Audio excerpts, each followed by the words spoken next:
you in yet, his Luke? at I his can see him computer now. yet. I think he was just waiting for us to finish, Finish the music. get in. Yeah. Fair enough. And Hey, there we Luke, go. how's I it going? think Luke's here.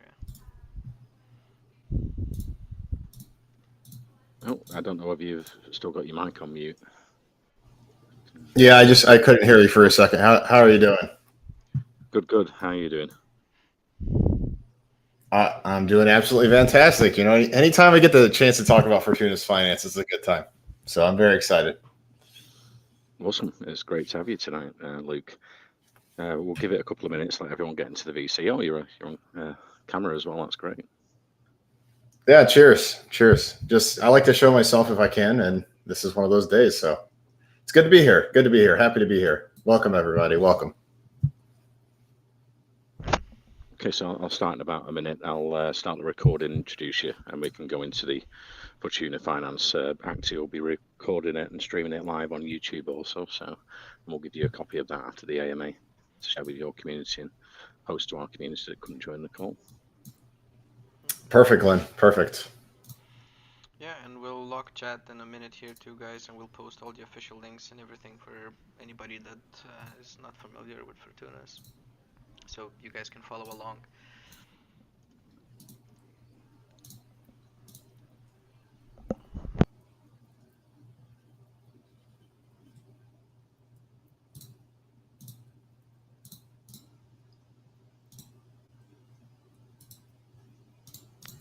Yeah. Oh, we're coming up to just past now. So, yeah, if you're ready, Luke, I can start the recording and introduce you, and we can go into the Fortuna's Finance project. Yeah, I was born ready. Let's do it. Let's get it going. Let's keep it rolling. Okay, well, welcome to the Wellcoin Talk community. I'm Glenn, your host. Today we have joining us Fortunas Finance. Here to speak about the project is Luke. Fortunas Finance launched 7 days ago. We'll be talking about the auto staking protocols, the P2E, the R2E, which is risk to earn, staking, auto burn protocol, and more shortly. But first, can you introduce yourself with your background and experience, Luke? Yeah, I'm Luke Toll. Have about I guess first and foremost, I'm a father of four. Been married for almost 10 years now. I think 9 this year. So it's a little bit about me personally.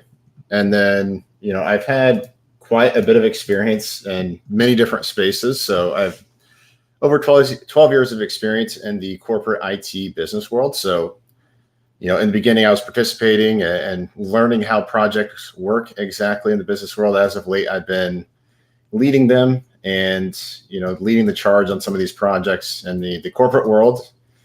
I also run a 6-figure web development business, specifically on the Shopify platform, which is an e-commerce platform. So I'm a full stack coder, web developer, that is, on Shopify.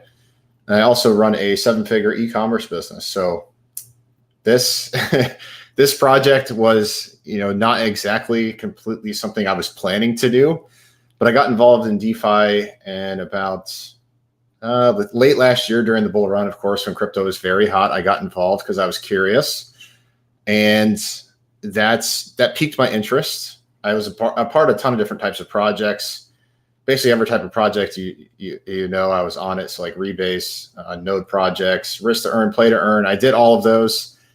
Got some experience, got my feet wet, and then realized, hey, like some of these projects really aren't doing things the appropriate way. So one night I had an epiphany and I said, you know what, things could be so much better and I would like to do something about it. So I put my money where my mouth is. I spent a ton of my own money to actually build a new protocol that is, a bit more sustainable, actually is looking to add value to the DeFi space in a big way, specifically when it comes to gamifying the DeFi concept a bit. So yeah, that's a bit about me, my background and whatnot. So this is not my first rodeo. I've done a ton of go lives, been through a ton of IT projects, know how to work with people, developers, community members, etc. So yeah, I'm pretty well versed. A little bit older probably than some crypto folk, but yeah, that's about me. Okay, great, Luke. And is it a unique contract then, or is it a fork of a rebase, positive rebase token? And can you tell us, community investors, about Tunis? Yeah, that'd be great. Yeah, it's a completely unique contract. dApp, everything is built from the ground up. So it's a completely original concept. And it is a gamified staking platform at a high level. That's ultimately what it is. It is quite different in the sense that we have a bunch of different options people can choose from.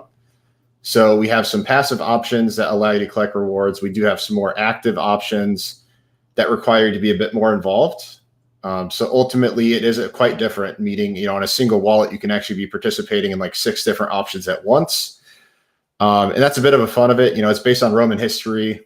It is gamified. So like when we talk about things, we say, hey, going to war instead of staking.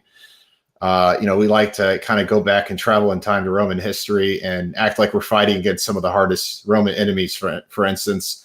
So it is more of a game in that way. And it's just a bit more fun. A lot of the feedback we've gotten is like, hey, it's fun. It's fun. I get to go fight against Roman enemies. And, the financial benefits are just kind of a secondary thing, but it's more about having a bit of fun, enjoying it while reaping the financial benefits as well. So yeah, that's Fortunas Finance at a super high level. Our tokenomics are actually quite unique. We have an elastic supply, but we don't mint tokens. Like we can, but our smart contract technically can. But the idea is to actually fund rewards through revenue streams and collecting revenue from a bunch of different things we'll be doing in the future. So that's the project at a super high level. Tokenomics are quite unique in that way. A lot of projects have problems with, we don't have enough supply and we can't mint tokens. Or, hey, we just print tokens all the time and our supply is forever inflating. Well, we want the best of both worlds. We want the ability to do a bit of both if we need to. So if project gets super big and we need to expand our supply a bit, we can. If project kind of stays, relatively low key, or it grows on it's a slower moon, if you will, then we don't really need to do that, right? So on this project, we really specifically are trying to keep our options open because a lot of crypto and just innovational technology in general is about being able to pivot, adapt, and adjust to the market, right? So our smart contracts and everything we've built does have that in mind, in the sense that we can adapt and adjust things on the fly because we have the ability to do so within our contracts and within our infrastructure. Great, Luke. Yeah, I was going to say that you've got that adaptability and maneuverability if you wanted to, mint some in the future, but you're not planning it at the moment. So yeah, maybe if we can go into the staking, because you've got the starting a war game built into that. It reminds me a bit of a miner, but obviously miners haven't got a game built into it, but miners have become super popular as well recently. Yeah, so the way it works and why, you might be asking, what the heck, like we already have staking platforms, like why is this one so much different, or why is it so much better? The main thing about our staking is that it's incentivized staking, in the sense that the longer you actually stay staked, or as we say, go to war, the better the rewards get. So, and it actually depends on a few different factors, and we have like 4 different options to choose from. And so that kind of depends on what your goals are, whether they're short, medium, or long term. And so basically what ends up happening is you start at a lower rate, and that grows as you stay within that stake, if you will. So it's a bit more of a buy and hold strategy. It's not to say you can't flip the token or get some short-term gains or whatnot, but the true incentive is to actually hold the token, stay staked, and watch your rewards grow over time and get rewarded for actually being on the project. A lot of projects will tell you, hey, we reward longtime holders. I always used to ask myself, what the heck does that even mean? That doesn't really work. Or like everybody's getting the same stuff anyway. So that never really worked for me. And on this project, we actually do that by how the smart contract works. And the rewards just truly get better as you stay staked. That's how it is. So there actually is a true incentive to hold the token. And due to that fact, a lot of our community members are in it for the longer game. They're in it for the longer haul. Therefore, we don't have. I mean, we still have some volatile price action, but we still have a bit of a stability in mind to kind of keep the floor there, because there is a true incentive to stay within the protocol, right? So that is really the key thing on the project. I would say what makes us so different are those unique tokenomics and the fact that it literally gets better over time. I can't think of many projects where they give you a bunch of options first and foremost, and then secondarily actually give you more benefits the longer you stay onto the project itself. So that's Fortunas Finance in a nutshell. I mean, I could get into details, but that's what we have a white paper for. But just at a super high level, that's how it works. It's not a game. It's not a play to earn or risk to earn type game. It literally is a staking platform, and where we use gamified terms. Even the DApp talks about things in a gamified way, but at a very root level, it's still a staking platform at the end of the day. Just operates a little bit different than your typical staking platform. Awesome, Luke. Yeah, I mean, there's 6 ways to stake. So, is everyone in the community sort of got their favorite way of sort of staking? And do you offer guides to new investors that come in? If someone wants a safer APY or wants to add more risk, you sort of lay that out for them. Yeah, we do. I mean, it's not really in the white paper, but as a community, we have some advice now. In general, the thing is it's really up to you, but I would say hey, our first 2 options are more passive and you just get those rewards. You just have to claim them every so often. But yeah, we do give some guidance around that. It's, basically how it works is there are options that are a bit, I don't know if safer is the right word. It's a more guaranteed return, meaning you just get this every day if you're in this option. Then we have 4 other options where, there is a maximum daily return on that specific stake. And the way that works basically is on the lower daily return amount. So let's just say it's a 1% return per day. You start at a higher amount. So you start at 0.75%. And then on some of the, what we call riskier options, and risky in the sense that it takes a longer time period to actually get a good return on those options, those can go up to 2.5% per day. And those start at a much lower rate, and you kind of have to build toward those. So we always tell people, hey, if you want kind of a solid, better return in a short to medium term, I would stick to some of those more guaranteed options that are a bit more passive, or even some of the easier stakes that start at a higher return percentage. But if you're in more for the long haul, we see people going after those super high rewards. Just know that they just start at a much lower percentage, 0.25%, for instance. But it does grow over time. So great, Luke. And you've got a volatility, should I say? I'm struggling with the word. Volatility resistance. So token is paired with BUSD rather than BNB because there's more volatility. So I've seen the last week as well with BNB. That was probably a smart move. Yeah, it makes us very not happy. We don't want anyone to get hurt, right? But we've always told ourselves and everybody in our community that hey, the success of the project is based on our actions, our mechanisms, our tokenomics. When you pair with something like BNB, ETH, or AVAX, you're a victim to something that's out of your control, right? And so in a market like this, when things are quite volatile and typically to the downside, at least, we're looking to pair against something more stable like BUSD. So, when you join our project, you're not going to hear, oh, sorry, BNB is going down. Therefore, our project's going to go down with it. We can't make that excuse, that it's hey, the progress and what's going on in this project is really just based on our own actions and what we build and what we do as a community together, right? So we pair with BUSD for that reason, because the market's just in a bit of an uncertain place. And, something I want to go to sleep at night knowing that the token's not going to just tank in value because, the market decided to slide off 10%. And typically on more volatile assets, it's even worse, right? If they slide off 10%, you'll see projects paired with that token slide anywhere from 30 to 50%, right? So we go to bed at night in peace, knowing that hey, the project's not going to just go somewhere where the community doesn't take it or the project doesn't take it, and we can be very happy with whatever result we have at the end of the day. And I personally and the team is ultimately accountable for all the results. It's there's no hiding here. There's no sorry, BNB going down, nothing we can do. That's not an acceptable answer, in my opinion. I want to be truly accountable for what the project does, how people do in the project and whatnot. And that's why we ultimately paired up with BUSD for that reason. And you've also got an auto burning protocol. Can you go through that with investors, how that works? Yeah, sure. So part of the staking mechanisms, there's a couple different ways we burn tokens, actually. One is In our staking mechanisms, like I talked about, there's a more active option that typically has better returns. And every 5 days, what we do as a community, this is, again, some people might say, oh gosh, I have to do something. Well, it's a couple buttons in the dApp. So every 5 days, you have to, everybody that's in a war, we call it, or in those variable APY options, has to come back and burn some tokens. We say, hey, go feed your soldiers some rations is what we call it. But it really is just, hey, you got to burn some tokens to stay staked. And so what that does over time, it actually decreases our circulating supply. And if you know anything about supply and demand curves, if you're decreasing your supply and demand is staying the same, that typically means price tends to raise.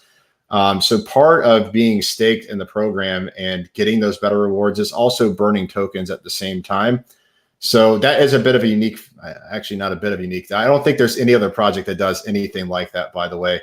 And ultimately over time, that should raise our price since we're actually reducing the supply versus inflating it. I see, Luke. And you've got an independent treasury. How does that work? What happens with the profits from the independent treasury? Do you do marketing, buyback and burns from that, or giving some back to the staking?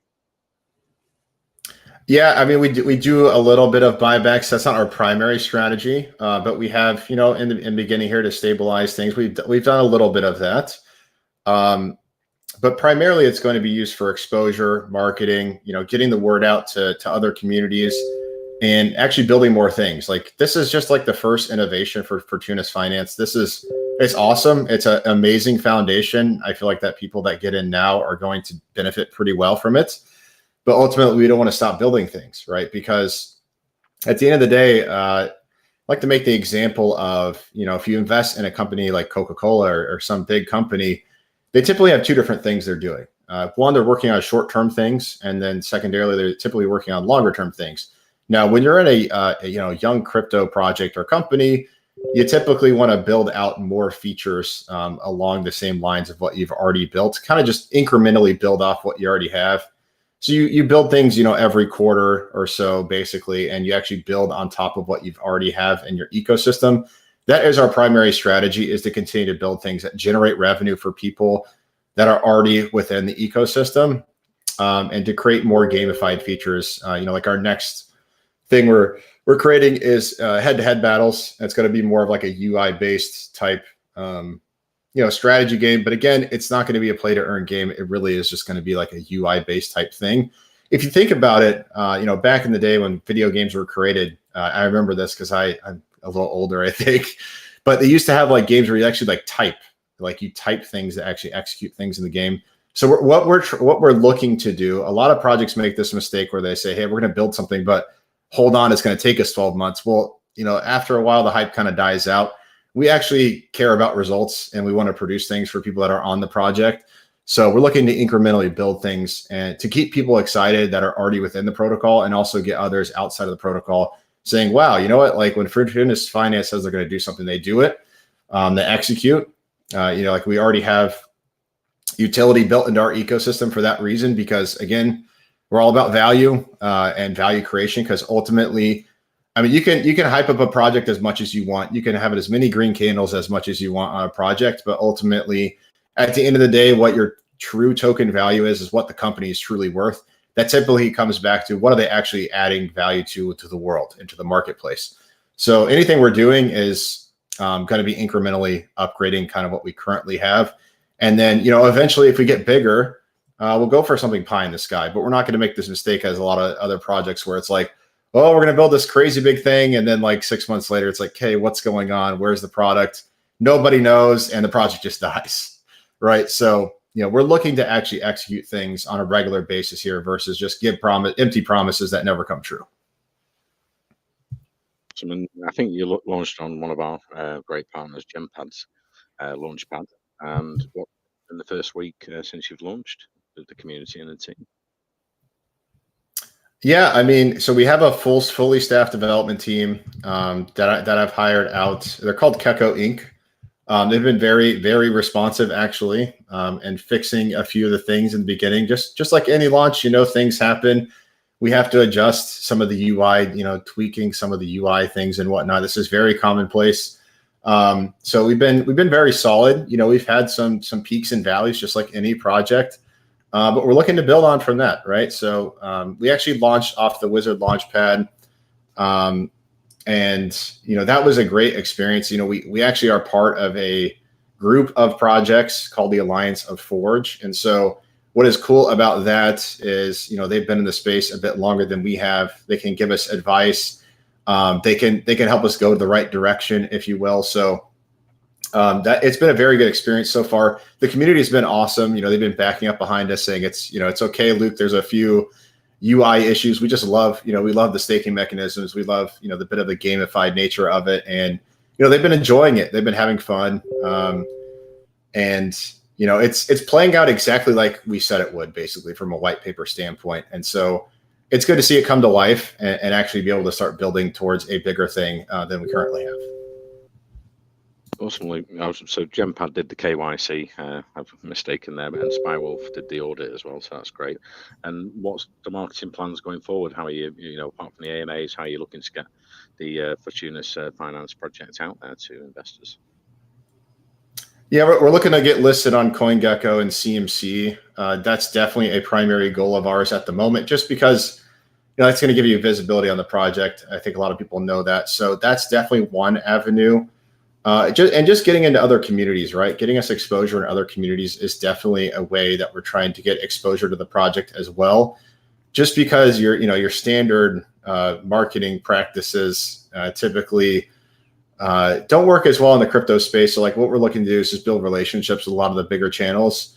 We already have relationships with some of them. So we're looking to, still get some AMAs on there, get in the mix with them and, build it out from there. So that is the strategy, is ultimately just to build the user base up, build the amount of people in the protocol up, and, look at people more in the mix. Because I think once people actually get into the project and they see how things work, that they'll actually like and enjoy what they actually read in the white paper. When you actually are on the DApp and whatnot, it actually is a fun experience.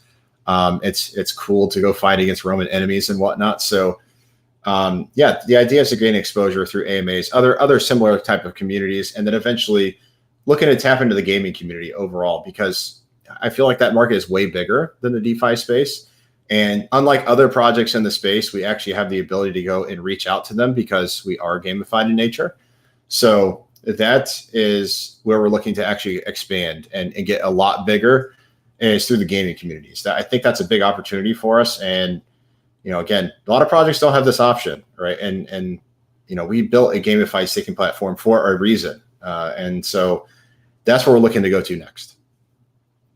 Okay, awesome, Luke. I saw like Nathan, we've known him for quite a while from CMC Coin. He's got a crypto magazine that goes out around retailers in many countries, joining the call tonight as well. So I'll maybe give you details later on his amazing magazine that you can buy in the UK and America and places, and that could definitely help with the Tuna Finance project for the team and community. But look, let's move on to investor questions. I think I've got lots of hands up here, so let's move to Syed. Do you have a question for Luke at Tuna Finance? Yeah, thank you, Glenn. Okay, I was just wondering, will users only be able to Russian up or burn the token manually, or investors can also have auto Russian up option to select number of Russians and the level of the Russians to be added automatically? Yeah, so the ration options are manual, right? So you do have to come back at least every 5 days to ration up, quote unquote. Just so everybody's aware, that's our burning mechanism that we talked about earlier. So there is no automated way. If you wanted to be a bit more passive, we do have those passive options available. But as far as the wars are concerned, it's very active. It's every 5 days, and that truly is just to reward people that are more active, more involved, and a bit more in the mix. But again, you can always pick some of the passive routes, and that's why we have options on the project. It makes sense. Thank you so much for answering. Over to you, Glenn. Hey, thank you for the question, Syed. Let's move to Asia. You had a question for Luke at Fortuna Finance. Go ahead. Yeah, thanks, Glenn. So on your white paper, it's mentioned about Heroes NFT and Cavalry NFTs for boosting APY. And there are 5 types of heroes and 5 levels of cavalry.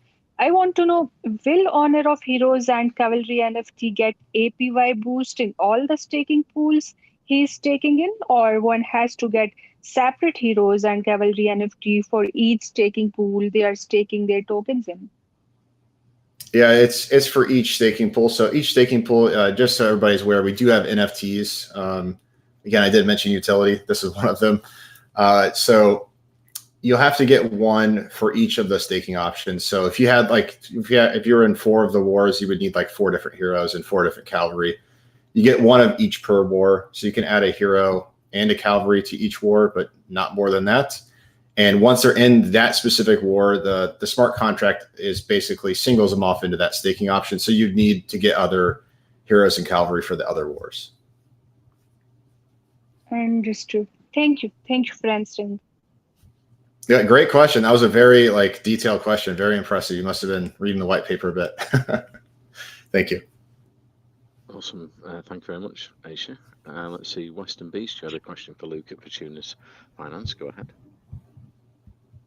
Yeah, thanks, Glenn.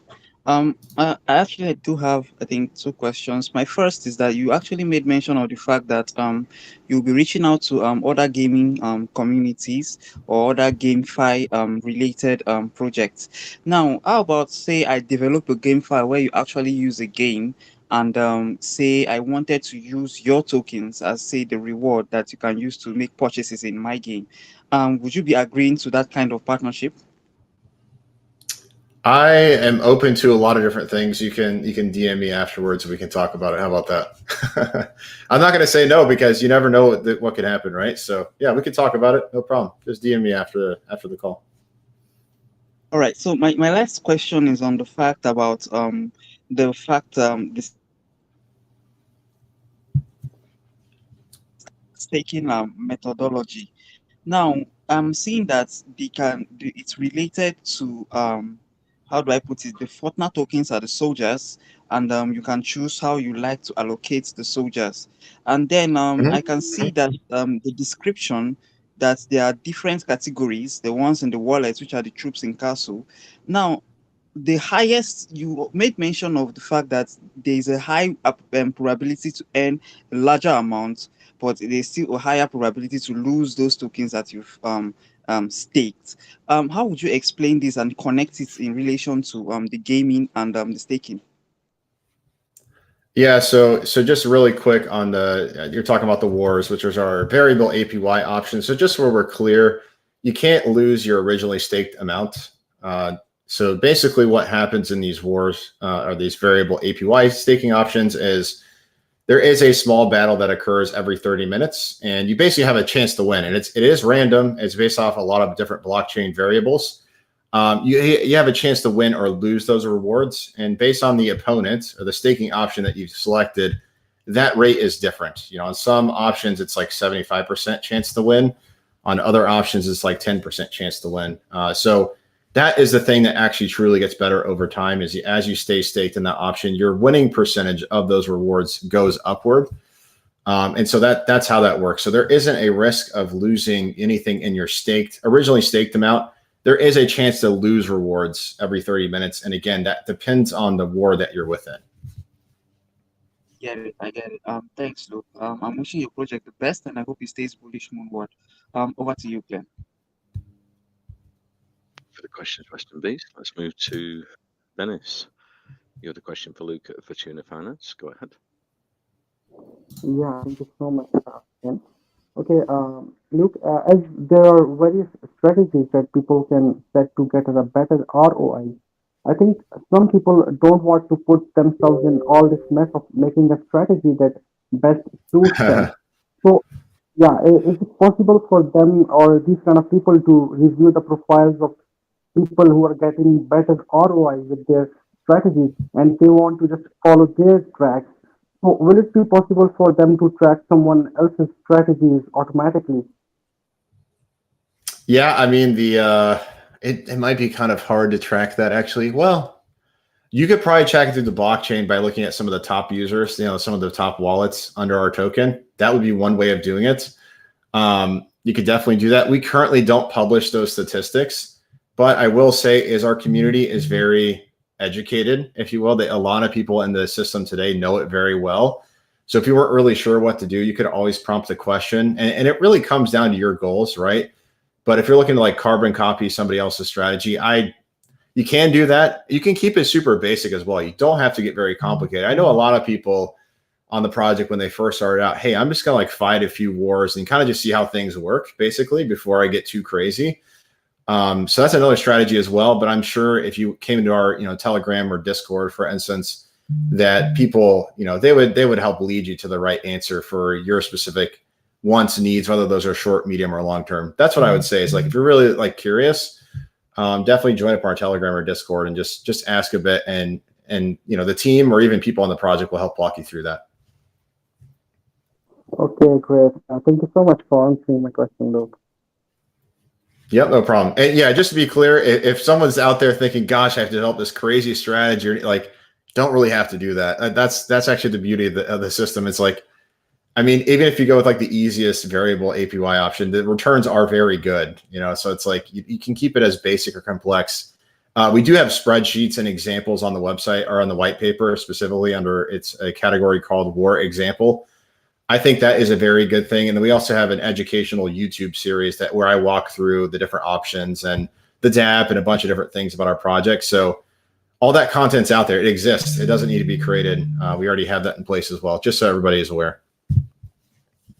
Okay, awesome. Let's move to MD Bilshank. You had a question for Luke at Fortuna Finance. Go ahead. Are you there, MD?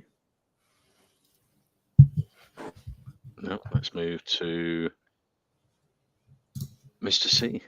Mr. C, you had a question for Luke? Yeah, thanks for the opportunity. Speaking on your YouTube, I was just on your website and I saw the YouTube videos. Well, that is very nice on the educational aspect. And I wanted to know on your NFTs. So there'll be different NFTs. I wanted to know the benefits, or should I say, what are the NFTs? What are going to be the features of these different NFTs in relation to your games? Yeah, so I will say these specific NFTs are really built for those variable APY staking options. That is the objective of those NFTs. But I will say in the future, we're going to definitely have a lot more NFTs. And that's, specifically for the new feature that we're going to be coming out with, which is the head-to-head. The current NFTs, what they really do for you is they just increase your yield on those current variable APY options called wars. And that's the purpose of those NFTs today. I'm not sure they'll have like I haven't put as much thought into like, hey, what could be the future use of those NFTs? But at the moment, really their primary purpose is to help people on wars. I think we'll come out with a lot more NFTs in the future, and they'll have a lot more, I think, use case. So, yeah. Yeah, that's really nice. But about coming up with more NFTs, I'm just thinking, because this is based on kind of an epic era in the Roman Empire, right? Because there are some characters I'm seeing of Roman origin. So if you're gonna bring in another game, maybe you could choose another era, or maybe should I say Egypt or something else, something of interest, maybe to give you more context for NFTs. That's what I'm just saying. But nice project though. Thanks for the opportunity. Yeah, thanks for your feedback. I appreciate that. I'll keep that in mind for sure. Okay, thanks for the questions, everyone. Unfortunately, we've run out of time, but we can get you safely over to the official socials for Fortuna Finance. They're in our main chat, so just check them out if you've got any questions after. I see there's some hands still raised, but as we say, Wellcoin talks for research and educational purposes. It's not financial advice, and you can check out the website, the white paper, and like I said, the official socials are in our main chat. It's been great speaking to Luke. He's got some great ideas and different ideas in crypto, so it's been great for our community investors to hear that today. So I'm looking forward to the future for Fortuna's Finance, the team and the community.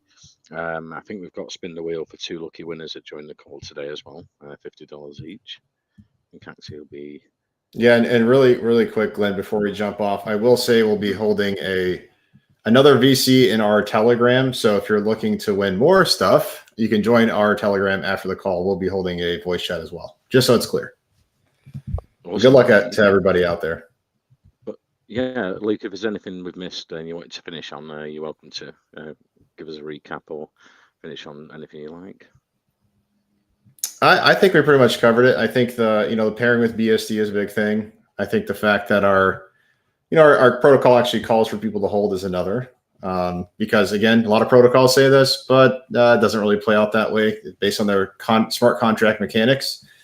But yeah, I just want to let everybody know that we'll be giving away some little extra something in our Telegram after the chat. So, but yeah, I think we covered most things. We're audited, docs, KYC'd. Everything that is being done in the project is owned by myself. So I'm fully accountable for liquidity, treasury, all of that at the moment. So, there's no other parties involved or anything like that. So, you got my face, you got my name. That's, from a security standpoint, that's where we stand. But yeah, if you're more interested or want to learn more, we'll definitely hold a bit more of a call on our Telegram. So just join us and we'll see you over there. Okay, awesome, Luke. Thanks very much for coming tonight, and take care. And I'm looking forward to the future. Like I say, you've got a great project here. It's just getting it out to communities and expanding into the future. It's really exciting. Thank you very much. All right, thank you everybody for joining, and hope you have a great day, Glenn, and everybody else that's joined. See you now. Do Luke, take care, and I think we'll announce the $250 winners shortly. So stay tuned. All right, thanks. Bye now.